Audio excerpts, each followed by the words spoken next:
SK recording studio Delhi Chhatarpur. जखन निकलतौ बिलौकी मांगेला सखी तोहर सहेली के, जखन निकलतौ बिलौकी मांगेला सखी तोहर सहेली गे। साइड में जा कह कम रहिला क, साइड में जा कह कम रहिला क, हम डीजे बजा क नचबे तोरा याद में छौरी मरबे। छोरी के जे हमके जाबे ससुरबा, छोरी के जे हमके जाबे ससुरबा।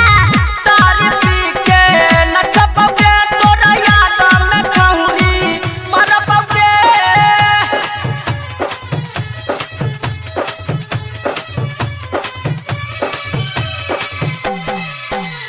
SK recording studio Delhi Chhatarpur. जयमाला पर जबही के गोरकी, हम अपना दिल के माने बैके।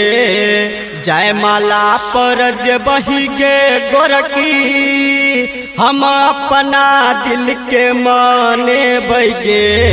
शंकर के संग शादी रचई है, शंकर के संग शादी रचई है। तो रमेश के बिस्तर पर सुती है के, दिनेश के बिस्तर पर सुती है के। छोरी के जे हमके जाबे ससुरबा, छोरी के जे हमके जाबे ससुरबा। हम तारीफ के नचबे तोरा याद में छौरी मरबे।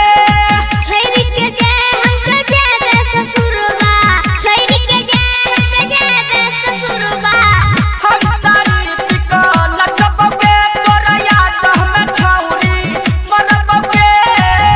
Mobile number 9910277739। यदि आप चाहते हैं संध्या एंटरटेनमेंट के सभी ऑडियो वीडियो देखें तो चैनल को सब्सक्राइब जरूर करें और बेल आइकन को दबाना ना भूलें।